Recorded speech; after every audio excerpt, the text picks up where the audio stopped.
Yo, what's good, YouTube? This is Jay from TNJ, and welcome back to the Nashville franchise, here to start Season 2 in spring training.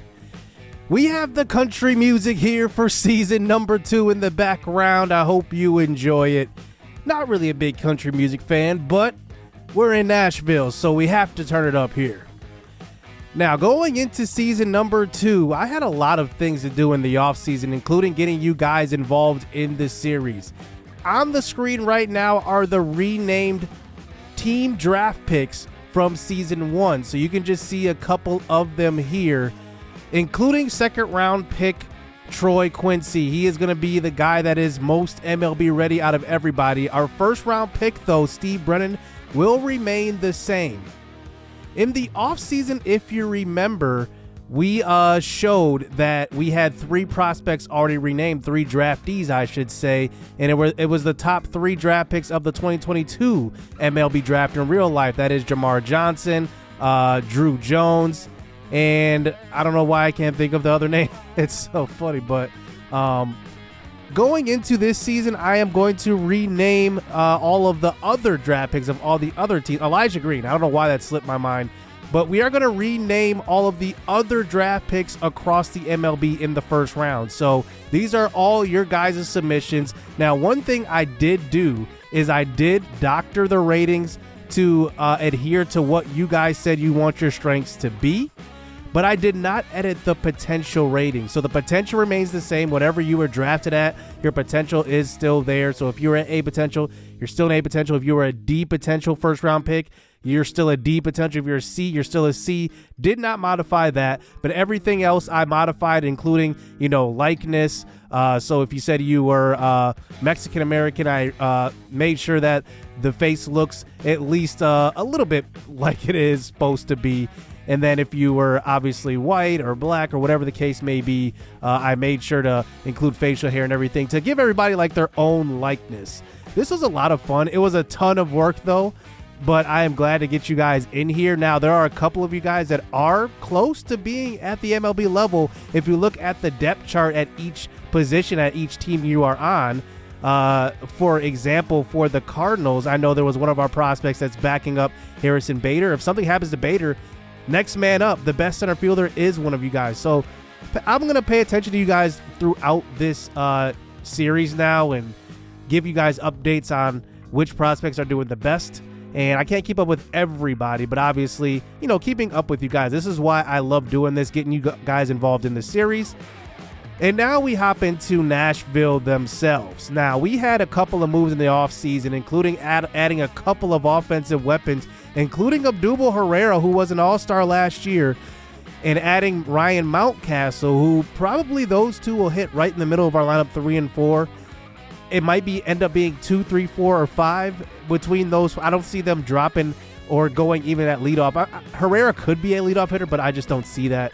We also have some other guys moving up, including some top prospects that I want to get a good look at. I'm not really sure if they will make the opening day roster, like John Dumont.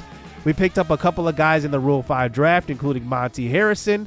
And then we traded for some interesting prospects, including Shea Whitcomb, who is a pretty good middle infielder who I like his attributes. We'll have to see if they translate here in the spring. One guy we picked up in the Rule 5 draft was Kohei Arihara. We're going to jump around a lot in spring training, and I want this to be player-focused. I don't care about the wins and losses. I want to make sure that, certain players are performing up to what they should.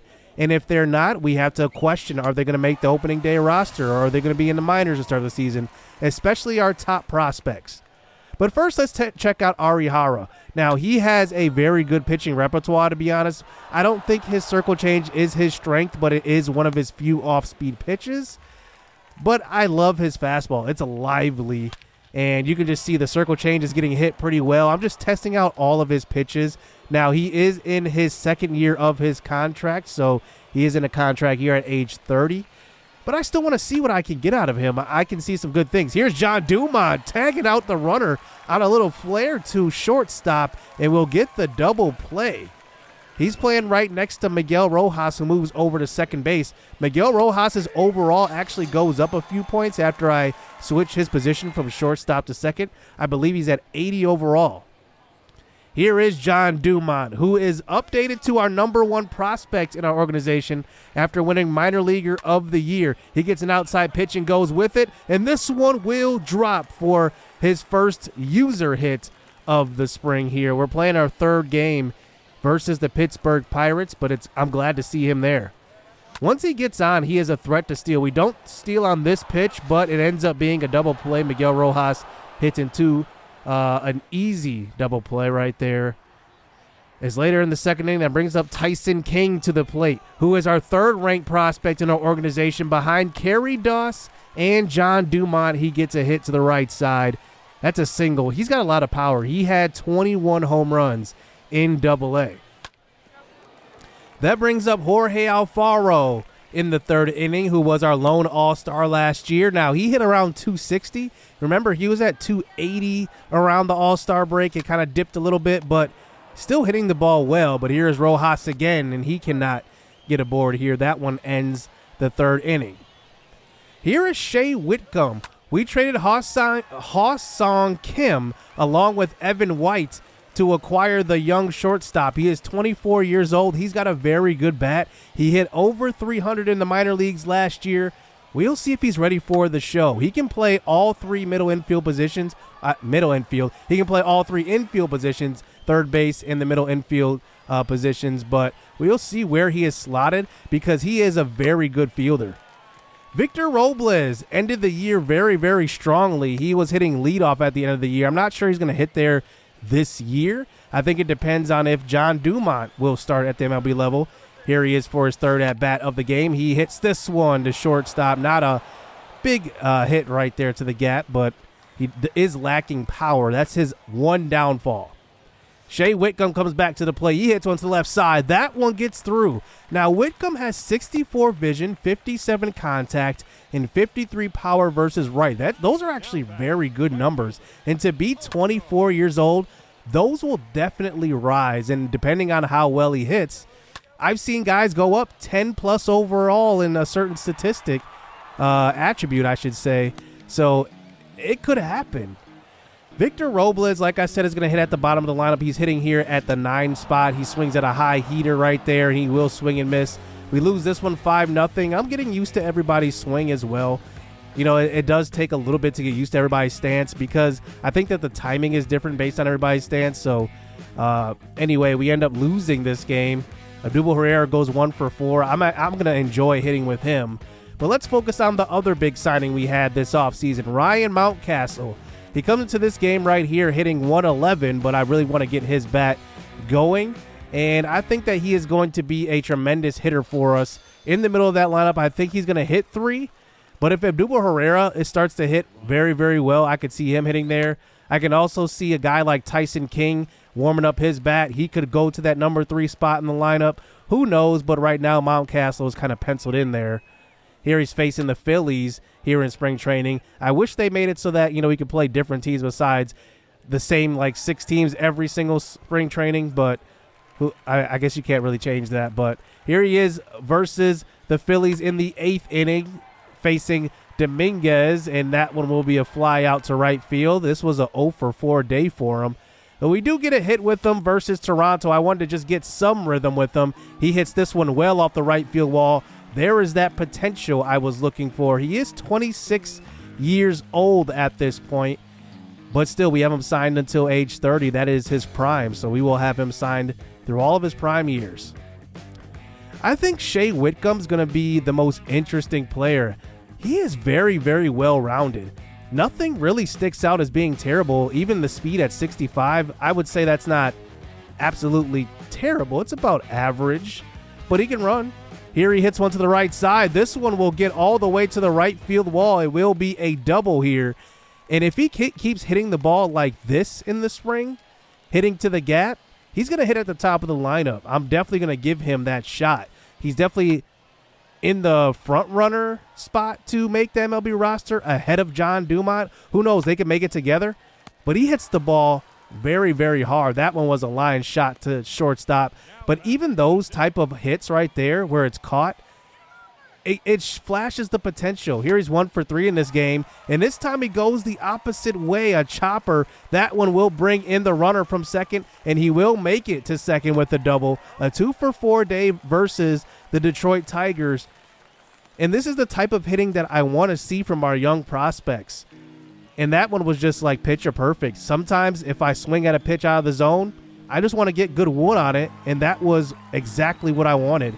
We end up getting the victory in this one, and I just like what I see from the young prospects, especially Shea Whitcomb. He went 3 for 5 in that game, and I like what I see. We have a lot of young guys, and we're going to have to make some decisions going into opening day.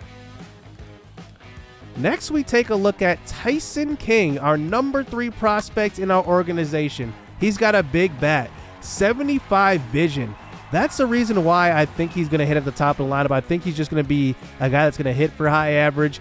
He's going to be a guy that hits well with runners in scoring position. So getting John Dumont on base, if he does start at the MLB level, is going to be crucial, because I can see Dumont swiping second and then having Tyson King or Whitcomb or Rojas or Mountcastle or Herrera, a lot of good hitters at the top of our lineup coming in and driving them in.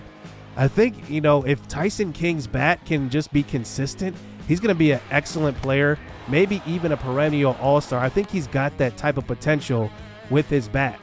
He's not going to be the greatest fielder, but he's going to be a good bat in the lineup for years to come, and he's young, so we could definitely build around him at third base.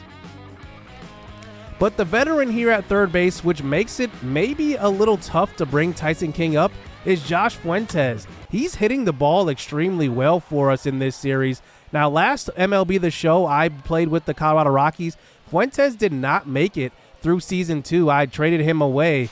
But here, he's hitting very, very well. He's hitting consistently. He hits about 250, 260. Yeah, obviously, that's not a great average, but for Josh Fuentes, it's pretty good. One thing I do not like about him is that he doesn't get on base a ton, but he hits the ball well with runners in scoring position. Here's a hose from Bryce Harper from right field. Gunning out, I believe that is Robles at third base, and that one was a great throw right on the money. But you can just see Fuentes hits the ball well. He is a very, very good fielding third baseman, not really known too much for his bat, but he gets good wood on all these pitches. Even that one was out of the zone, a knuckle curve, and he hits that one well to right field. But Fuentes is interesting. Could he just be, just a guy at the MLB level until Tyson King is ready? If King's not ready, I'm not going to move him up, because right now Fuentes is not a bad option. So next we look at Taylor Trammell in right field. Corner outfield is one of the positions where I'm not sure who's going to be starting in right. Now, Trammell is probably the guy I'm most excited about in the outfield, because he played about a half a season with us last year, but I'm excited for a fresh start for him, not just coming into a new environment. He had a full off season to train with the team. I'm excited for him. Odubel Herrera will start in left field, but I think right field is pretty much up for grabs. Oscar Mercado is going to be Taylor Trammell, and then also some of our young players, such as Monty Harrison, will compete there as well. Monty Harrison, we'll see. I kind of took him in the Rule 5 draft more for depth, but you never know. If things start going his way, he could be a platoon player, even a starter. Here he is up at the plate versus the Atlanta Braves. We're down 8-1 in this game. He gets fooled on the circle change. That's strike 3 versus Sean Manaea, who has signed with them in the offseason. Here comes Mercado to the plate. He hits one hard to the right side, and that one will be dropped by the right fielder. Now, Mercado hit about 208 last season, so he's definitely going to need to really show me some things here in the spring and in the early season to get a consistent spot. Here is Trammell at the plate, though. In the 6th inning, he goes deep to left field. That one is gone. Trammell's got a huge bat, and if he can just be consistent, just a little consistent, versus at least one-handedness on the mound, so whether that's versus rights versus lefts, he's going to be a consistent platoon guy. I would hope that he would be better versus right-handed pitchers, but his power is actually higher versus left-handed pitching, which is interesting for a left-handed batter to have it that way. Oscar Mercado comes up in the 9th inning. He will walk, and I think the battle between the three of them is between Mercado and Trammell. Trammell's got an accurate arm from the outfield. Mercado can just do it all, but it just hasn't translated to the actual stat sheet. So we will see. I'm not exactly sure. I'm thinking in my head I will probably platoon Trammell and Mercado in right field and then go from there. A guy that I'm not going to give up on yet, but has been really disappointing is Dominic Smith. He's got to hit the ball well in order for him to at least even be in the DH spot, because if he can't even do that, I'm not sure he's a good option, because last year he hit the ball about 220. That's just not cutting it. If he does not hit well here in the spring, I'm not sure he will play much. He'll just be more or less a pinch hitter more than anything. But I do want to see, what John Dumont has. He's hitting below 200 here in the spring, and we're about halfway through. But here he plays Toronto, and he gets a pitch right over the middle, leading off this game. That one's deep, and that one's gone. If this can happen, I'd love it, but this isn't John Dumont's game. You aren't going to see a ton of home runs for him. I'm guessing like 5 a year. Like, that's going to be about it. He's going to get a lot of singles, a lot of slap singles. He's going to steal a lot of bags. That's what he's good at. Even this one only went 363, so you're not going to see a ton of that. Dominic Smith, though, is going to be, like I said, a guy that we're going to have as an option as a DH. I don't think he's going to play the field at all. I have officially moved his position over to first base. He is not an outfielder at all, and he's hitting in the 3 spot this game. And you can just see good swing timing, but just not getting down for him today. He does have a lot of pop in his bat, but I just have to see more. Now, the last guy I really want to focus on, because we need to shore down this starting rotation, is Troy Quincy, our 2nd-round pick. He could be one of the few guys to go straight to the league, and maybe, he could do it. He's a lefty, so it definitely is a good sign that he is a young guy, a lefty. He's got good stuff, which you will see in this game. He's had a few starts in the spring, and he hasn't looked too bad. 1.25 whip, a 2.25 ERA. Obviously not elite. He's not going to be elite right now, but we're going to develop him. Facing Minnesota, a very tough lineup. He gets Byron Buxton to swing and miss. He gets Carlos Correa to also swing and miss. That fastball can get up to 97 miles an hour. That one was 95. Here is Ketel Marte, the new signing with the Minnesota Twins. On a 1-2 pitch, Marte just gets enough bat on this one, but John Dumont showing off the range. We'll get to that one. As you move on to the 2nd inning, Miguel Sano, he grounds out to third base. That one will be 4 straight putouts here for Quincy, the 5th batter of the game. Gio Urshela, that one's up in the zone. It reached 97 miles an hour, a fly ball to center field.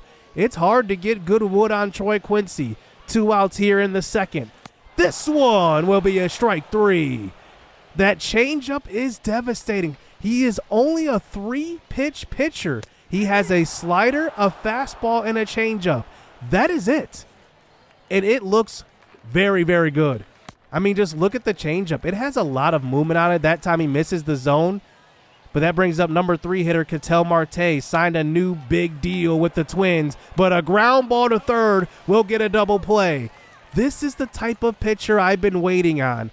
I am excited for Troy Quincy. Right now, I have him penciled in as the number 4 starter in our rotation, and I think this 4 innings was good enough to show me that he's got some good stuff. He did not allow any hits through 4 innings. He struck out 5, walked 1, but that's exactly what I wanted to see out of Troy Quincy. He's got excellent stuff. A 3-pitch repertoire is usually something that a relief pitcher has, but for a starter, it's very, very unheard of. But I'm excited for it. We finished the spring 10-19. Not great with our numbers here. 241 average. We were definitely bottom, 3 in the spring here with average, but ERA was right in the middle of the pack. One thing I am a little bit hesitant on is moving up our prospects right now. We had a lot of good showings in the spring, like Shea Whitcomb. I think that he made it. I think that he's ready. Hit 325, 426 on base percentage. I think he's the day 1 starter at either shortstop or third. I have Miguel Rojas penciled in at second, but I like Whitcomb right now. He already made the squad just off of this spring alone. Taylor Trammell was probably the biggest surprise of the spring. 44 at-bats, he hit 295. I was not expecting this at all. And it looks like he has grabbed that right field position, to be honest with you. These are impressive numbers from Trammell. I'm excited now. Isaac Plumbo, who was our AAA Offensive Player of the Year, he hit 289, which is very, very encouraging. At least we have some depth here in our organization. Abdul Herrera hit 277. Good for him. John Dumont, 263. Not bad. He did not walk at all here in the spring, though. Definitely want to be more disciplined at the plate, but I think it was just, jitters, the young guy getting his first at-bats versus MLB pitching. I'm excited for him. He had 3 stolen bags in the spring, though. Miguel Rojas hit 246. He will hit probably at the top of the lineup. Ryan Mountcastle did get that average up. He was struggling a little bit in the spring. Ended up getting that up to 239. Tyson King hit 234, 2 home runs, 11 RBIs. He kind of struggled in the spring. Like I said, I'm not exactly in a hurry to rush him up because of what we have in Josh Fuentes, and they hit pretty much the same average. Fuentes hit 233. So right now, like I said, I'm not in a rush. Tyson King could start the year at AAA and then eventually move him up. Guess we'll have to see. Kendrick Franklin Cole did play a little bit here in the spring. He hit only 225. I don't think he's ready quite yet, but he is one of our best outfield prospects. I think he is our best outfield prospect in my opinion. Oscar Mercado only hit 206. Trammell just absolutely beat him out here for the starting job in right field. Right now it's Trammell's to lose. And then we had a couple of other prospects like Colin Ozuna, Justin Faith, who hit below 200. And Victor Robles struggled, 164. Dominic Smith struggled, 161. Monty Harrison, 156. That definitely worries me because, once again, our outfield struggles. And Dominic Smith may struggle to make the opening day roster. I'm not sure if he'll make it. I want a better bat than Dominic Smith is showing right now, and we'll have to see. Our pitching actually did very, very well in the spring. David Price, 107 whip. Troy Quincy, 108 whip. I mean, that's our 4th and 5th guys in the rotation. I'm excited for that. Like, Eliezer Hernandez and Chris Paddock, I don't know who's going to get the opening day start. It might be Hernandez. I might throw a curveball and throw in David Price in his return to Nashville. That would be pretty cool, to be honest with you. Ari Hara finished with a 1.31 whip, but a 0.87 ERA. Pretty unheard of to have that big a difference between whip and ERA, with the ERA being below 1. But I guess he had some good outings and did not give up any big base hits and allowing any runs. So I think that's going to do it here in the spring. I'm not, like I said, sure what I'm going to do with Tyson King. I think he's the biggest question mark right now. But I could move him down, at least keep him down until he's ready, get him a couple at bats, get his bat hot. John Dumont looks ready, to be honest with you. I just like the potential of him swiping bags. Good defense as well. He covers good ground. And then Whitcomb, I think I'm most excited for Whitcomb. So it's going to be interesting here in season number 2. How will we do? Will we improve off of last year? I think we did overachieve just a little bit. But I think we're a good team. We have a good base of young players. So it's going to be fun. Hit subscribe. Hit that like button. I'm excited for season number 2. So stay tuned. Let's get it. Let's go.